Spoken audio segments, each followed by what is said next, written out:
Good evening. Evan Lowe speaks at the Billy DeFrank LGBTQ Center in San Jose. Gabriele Antolovich interviews two participants in the March for Our Lives. Gabriele interviews James Creer, president of the Silicon Valley Gay Men's Chorus. Good evening and welcome to Outlook Video, your nationally recognized award-winning news magazine for the LGBTQ community. I'm Christine Hancock. And I'm Jay Raley. Before we start tonight's program, we'd like to note the passing of Soni Wolf. Soni was a fierce advocate for the San Francisco Pride's Dykes on Bikes.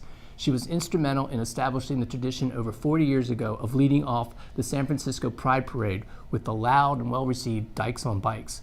This tradition has inspired generations around the globe, and similar events have their parades lead with this type of contingent. Soni was chosen to be one of the community grand marshals for this year's Pride Parade to celebrate her life. We offer our condolences to her family and friends for their loss. This month's show will start off with coverage of Evan Lowe at the Billy DeFrank's LGBTQ Center with a question and answer session. Evan is the California State Representative for the 28th District since 2014. This district includes parts of the South Bay and Silicon Valley. Evan is the chair of the California Legislative LGBT Caucus. In 2016, New York Magazine identified Lowe as a potential United States presidential candidate in 2024, along with 9 other young Democrats who, like Obama, have unusual ambition.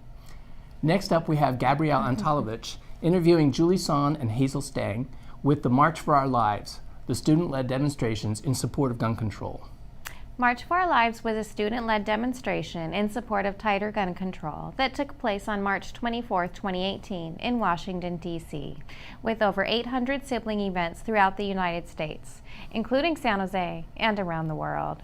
Student organizers for Never Again MSD planned the march in collaboration with the nonprofit organization Everytown for Gun Safety. The event followed the Stoneman Douglas High School shooting, which was described by many media outlets as a possible tipping point for gun control legislation. Protesters urged for universal background checks on all gun sales, raising the federal age of gun ownership and possession to 21, closing of the gun show loophole, a restoration of the 1994 federal assault weapons ban, and a ban on the sale of high-capacity magazines in the United States, and a ban on bump stocks. Turnout was estimated to be between 1.2 and 2 million people in the United States, making it one of the largest protests in America. Let's begin tonight's show with the coverage of Evan Lowe at the Billy DeFrank LGBTQ Center. He was elected as our California State Assemblyman in 2014, so it's not that long ago, representing District 28 at the age of 31. Yes. He became the youngest Asian American legislator and has been elected to the Assembly State and to the Assembly State in history. In 2010, Assemblyman Lowe also made history by becoming the youngest openly gay mayor in the country at the age of 26 in Campbell. Woo! Last year, 16 of Assemblymember Lowe's bills were signed into law by Governor Brown, the most of any Assembly member. God, you're breaking record after record. He has worked to tackle the housing crisis in Silicon Valley, increase voter access and participation in elections, and combat the opioid crisis.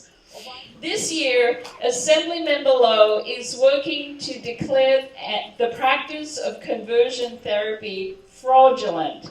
Yes! As we just heard, in 2010, you made history as the youngest openly LGBT mayor in the country. Fast forward to 2018, and my generation, Gen X, is more than twice as likely to identify as LGBT. Can you tell us a bit about the challenges you faced as a young out person running for office? There was a newspaper article that came out that said Evan Lowe, 21 years old, Chinese American, openly gay, runs for city council. And I was not out at the time because there was no book. I did not know that there was a book or stories about how to come out and what you should do and what the appropriate cultural competency would be. We can talk about it at home. And it was very difficult, in which it was difficult because when you run for office, you want to be as authentic as possible, because you're before the electorate telling people why you should vote for me, and here's what I would do, and here's what I believe in. And yet, I was still struggling with my sense of identity, this sense of shame about who I was as an individual. And I remember even, in fact, being afraid. I lost that first time, but I found such a loving community, frankly, here at the DeFrank Community Center, and with organizations like BAMEC to help assist with that. We also created the Silicon Valley LGBT Democratic Club with a number of members that are also here. I have pictures to prove it. But it is a collective effort, but it wasn't easy. And so that's why I feel it is the obligation for us to be bold, be courageous, and be visible. You recently introduced a bill to ban what is referred to as conversion or reparative therapy in the state of California. What were your motivations behind introducing AB 2943? And so the bill that you referred to, that we just introduced, is to qualify conversion therapy as a fraudulent practice, which is under the State of California Consumer Legal Remedies Act. This would be qualified as a fraudulent practice. So, for example, if there's a financial transaction that is made, it would be fraudulent. But if you provided conversion therapy for free, that could still be allowed. We want to be very much respecting freedom of speech and freedom of religion. This is specifically with respect to financial transactions. And a church or another individual could still provide conversion therapy, but could not pay for a transaction. There are frankly still opportunities to give free speech or to talk about this notion of conversion therapy, but this is the case at hand. You have been the chair of the Legislative LGBT Caucus for about 2 years now. What have been your greatest accomplishments since taking a leadership role in the caucus? Imagine you going to the coffee shop right next door, and you ordering coffee, and the person says to you, "Sorry, we don't serve you." And you'd say to yourself, "What are you talking about? This makes no sense. What do you mean I'm not going to serve? You're not going to serve me?" Well, in fact, in a number of states in these United States, you can be discriminated based on sexual orientation for such a service at a restaurant, or retail, or whatever else might be. And oh, by the way, this is 2018. And didn't we see something like this before? Being discriminated based on, insert blank, whether it be sexual orientation or color of your skin. Rosa Parks. This is why we always talk about the historical context. And yes, while we are here at the LGBT Community Center, this is also about talking about we are stronger together as a collective community. That LGBT rights are everyone's rights, and that's why we should be also marching for women's rights. Black Lives Matter, for March for Our Lives, for those that are undocumented, at the airport, and we talk about this frequently. And that is fundamentally what I feel the obligation is, which is to stand up for the rights of everyone and be part of a wider community. And so yes, we are that of the LGBT Legislative Caucus, but yet we have a greater role to play, not just to advance LGBT issues, but to advance issues of inclusiveness for everyone. And you're all part of that, because you're here. Since the election of Donald Trump, the LGBT community has experienced countless attacks on our rights. How can Californians counter Trump and affirm the rights of LGBT folks? I think we're here and we have to vote, and we have to be vocal, and we can't just be part of ourselves. It's not good enough just to march during LGBT Pride, but we must be advancing the interests for everyone. And so when, as I mentioned earlier, when there are marches or action items for other things, this is what's very important. And by the way, run for office and be part of various commissions so that you can be great representatives, and that sexual orientation and our identity is just a very small part of us, but yet we can be an inclusive community for everyone. I'm Jennifer Terrell, and you're watching Outlook Video. Welcome to Outlook Video. I'm Gabriele Antolovich, and we are talking about the March for Our Lives with Julie Sun and Hazel Stang. So you've been very busy here in San Jose, and what actually possessed you to want to be in a leadership role here for the March for Our Lives? Well, with events like this, like shootings, in the past, unfortunately I regret to say, but it's been, I see it on the news, I cry, I become sad about it, but then eventually I forget and the rest of the population forgets.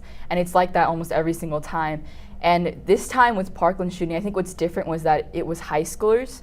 They were my age, but it was just, it felt like I was put in the middle of it in a way, because the tweets that the students, the victims, and the survivors themselves were literally showing up on my Twitter, and I saw videos from inside the classroom. Like, it can't get any more personal than that. These kids could literally be my peers, just replace the name, you know? So I felt so impassioned that I needed to help regardless of whether or not they didn't go to my high school. They were my age, they're students, they're just like me, so I really felt like I need to get on this. How can I help? And then my friend David Lay at my school decided to put up a Facebook page, and that was that, and it just exploded, and it was crazy. And so what happened with you, Hazel? So the rest of the lead team actually attends Prospect High School, but I do not. I attend Lincoln High School. Yes. David Lay was talking closely with a lot of Women's March leaders, and I've been an intern for the Women's March for about 2 years now, a year and a half. And so they recommended me to be added to the lead team to help do outreach coordination, and that's how I got involved. Yes, so you've had a lot of experience. Yes. Oh, dear me. So much has happened. What have you achieved in San Jose? We've actually been very fortunate to have the Board of Supervisors on our side, Assembly members on our side, and we've actually, just within a few weeks, we were able to ban the Cow Palace annual gun show. And gun shows are very special in the way that is the way that most people buy guns illegally without background checks. Really? Yes, without so being is that ID'd. what closing the loophole means? Yes. Ah. Yes. The biggest loophole is gun shows, and we were able to ban the Cow Palace gun show, which I believe sells over 160,000 illegal guns a year. That's a lot. Yes. And what about the county fair? Is that another one? I think it's the same thing, I think. Yeah. Okay. And also on the Board of Supervisors, it was a unanimous vote against it too. It was really interesting. They seem to all be very, I think by recent events, not just us, but all around the nation, they knew it was the right thing to do. Were you surprised that you had so many elected officials supporting you? No, especially in Santa Clara County when it's so democratic, and California is actually the state with the strictest gun laws. We knew that going into this, we already had a nice platform of supporters. Of course, not every politician in California supports what we're doing, but we knew that Santa Clara County would be on our side for this one. Yeah, and how was San Jose City? Well, like she said, like Hazel said, it was very supportive overall, I'd say. The only backlash I'd say we got was maybe some people on Facebook, but that's the thing. We're so privileged here. It's important that we remember to use our platform, our strong platform in California, to really do the most that we can to make our march as big as possible, and to use the support that we have in order to be the biggest piece in the puzzle across the nation as we possibly can, and also to support other states that might not have as much support. And so it's just important. Also, I know we attended, for March for Lives likes to attend other events like May Day and stuff like that. It's important that being such a supported cause, that we support causes that might not get as much attention, like Black Lives Matter. Yeah, that was a big one for us because the Black community is so targeted by gun violence, and Black people are more likely to die at a higher rate of gun violence or suicide by a gun. And they've been talking about this issue for years, and it's received no attention.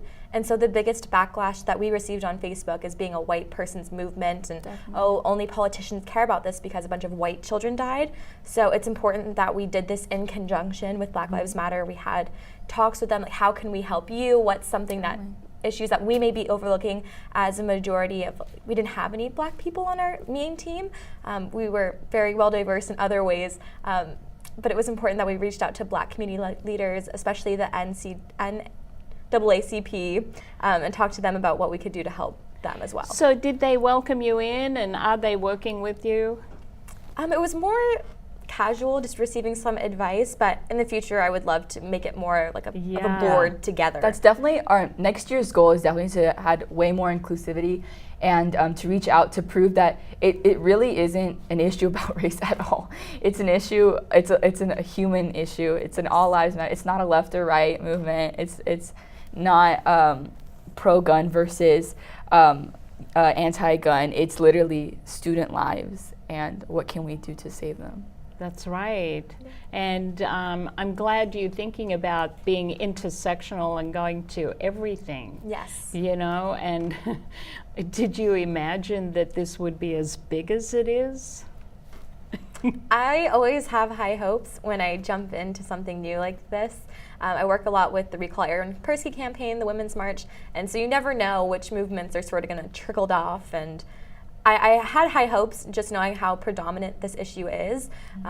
There's been a mass shooting every couple of months for 20 years. And so I knew that this was something that wasn't going to go away. So I had high hopes. I didn't know what to expect. I didn't go to the Women's March. This was my first act of like any type of political activism, I would say. So, jumping right into this, I didn't really know what to expect. I was in the front of the march, so that means I came in first, right? And so as I was standing there, I saw a flood of people after me. And then not even just that, but I know our MC was saying the people are still coming in, and I was reduced to tears. It was very moving to see literally over 10,000 people in one area, like our hearts beating to the same beat, all for this one cause. And I thought that was just so special. I don't think I can ever feel that way ever again. It was amazing. Yes, you can, over and over again. Yeah. And for us older people, we are so happy that you are here. So thank you so much for doing this, and we are there with you. Thank you so much.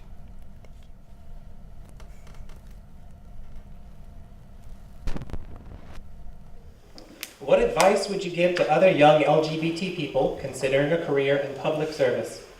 I alluded to it earlier. You're already here. Run for office and take action.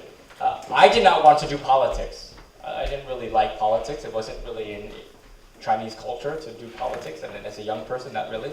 But I found dear friends who said, hey, let's be part of a community. Let's create an LGBT Democratic Club, and let's go register voters. And I said, okay, well, I always believed in civic engagement and the duty to just be part of society. And then you sort of just catch the bug, and then you just kind of go from there. And then you go to other meetings and you say, wow, I should advocate for affordable housing. And yeah, I'm interested about that. And I should advocate for the environment. Yes, I care about that. And again, LGBT identity is just one part of that.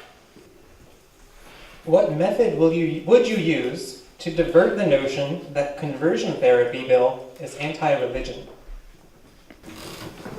Conversion therapy in itself, as I had said earlier, says that we should change who you are. And in God's eyes, wasn't everyone made in God's wisdom and love? And so you were born as you are, God's creator. And so this notion that you should be changed doesn't make sense. And it's actually harmful. The American Medical Association, the American Psychological Association, the American Marriage and Family Therapists, every single medical association has said that this is not only a fraudulent, but it is harmful to individuals' mental health. And we see suicidal thoughts and other challenges with respect to conversion therapy. And so we still, in this piece of legislation, allow for freedom of speech to occur. As I mentioned, there are still opportunities to provide conversion therapy, just so long as you do not charge for it. How should the community support candidates who identify as LGBTQ? Should the LGBTQ community support said candidates just because of sexuality? I said earlier, I think that identity is just one part of us. There are many reasons why you would support a candidate.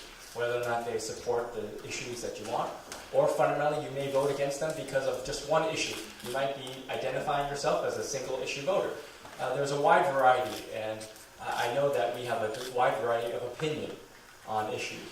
And I think that we, in order to advance a more inclusive society, it's important to recognize what this is about. Not just about empty tokenism. So should this be an aspect? Should the LGBT community be represented? Just like should we make sure that people of color, women, underserved communities be represented? Yes. But then also what do they stand for? And that's what I think we should be focused on.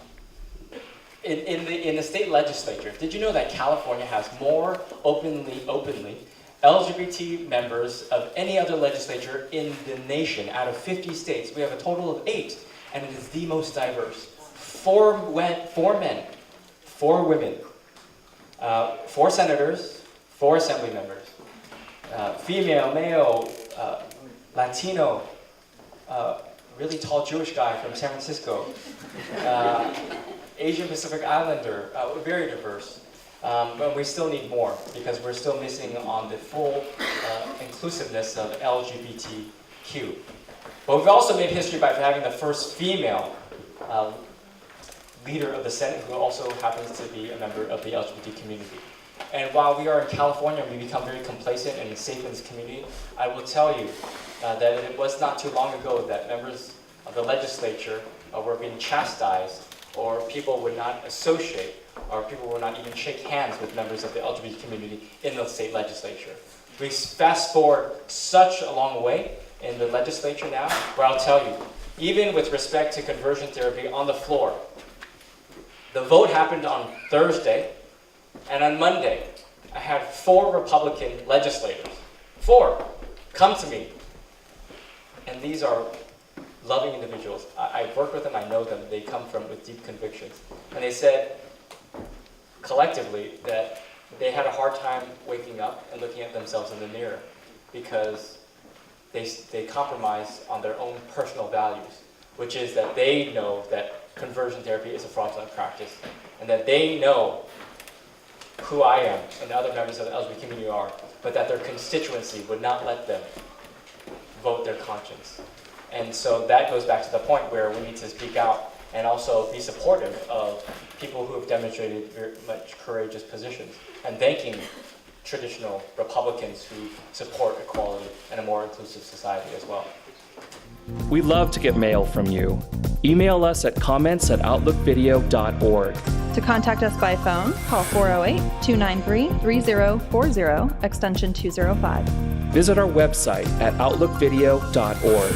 Subscribe to our YouTube channel at youtube.com/outlookvideo. And connect with us at facebook.com/outlookvideo.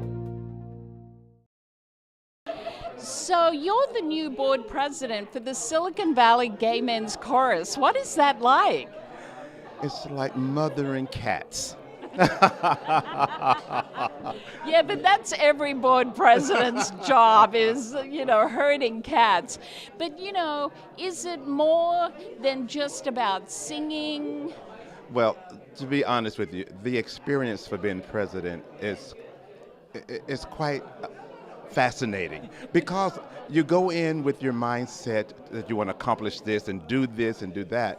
But then if you really are, to me, if you're really a good president, you would use listening ears and hear what your board has to say and take it into account. So a lot of times your thoughts can quickly change or quickly develop even to more brilliant things. So what was one idea that got changed because you were listening to your board? Well, because I was listening to my board, what really, one of the things that got changed is our membership involvement. We have a board member now that strictly does our membership, and what I mean by involvement, not only with singing and the business part of the chorus, but with social activities and building a relationship, more of community connections where you can meet outside of the chorus. Oh, are you talking about the chorus connecting with their audience?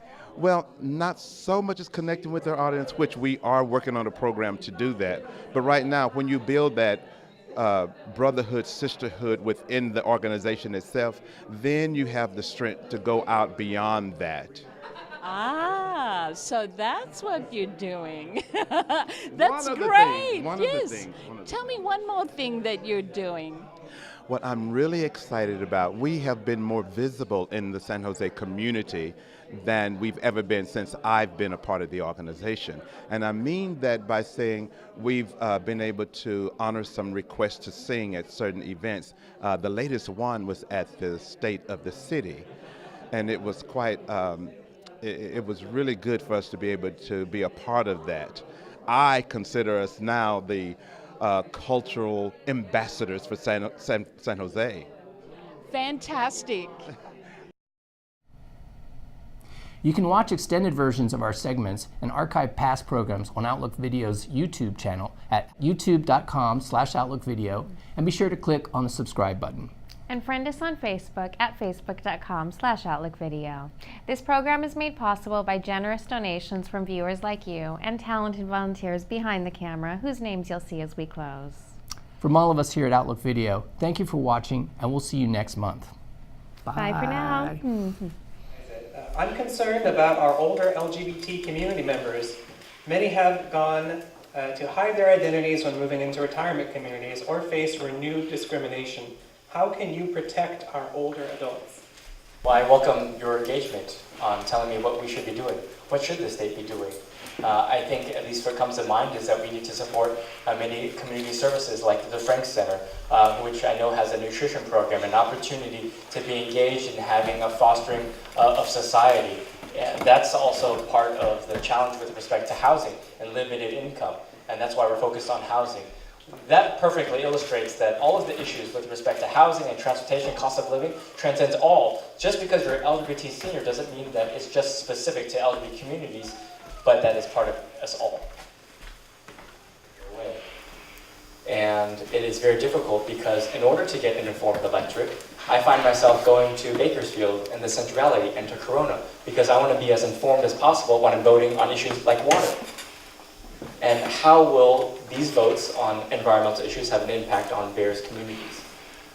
I know Silicon Valley because I was born here. I know about tech, but tech doesn't work for everybody. And so when I talk to our tech companies, and they say we need to focus on STEM education, which is an educated workforce on technology and mathematics and engineering, my fellow colleagues in Central Valley say, you elitists in Silicon Valley might think that's great, but we don't even have career technical education or access to clean water. And we have substance abuse issues. So when you're talking about this elitism of engineering, and this is great, my family doesn't even want to go to college because we're struggling because there's so much crime in our communities. These are real challenges that are pervasive in 58 varying counties. So the system must be such that we need to engage in thoughtful dialogue and ensuring that we have an electorate that really elected representatives that represent us effectively, and that we know who they are, and that they are visible, and that we hold them to account. Which is why I think having regular elections is important, but we need to get money out of campaigns. That fundamentally corrupts the system. Unfortunately, because of this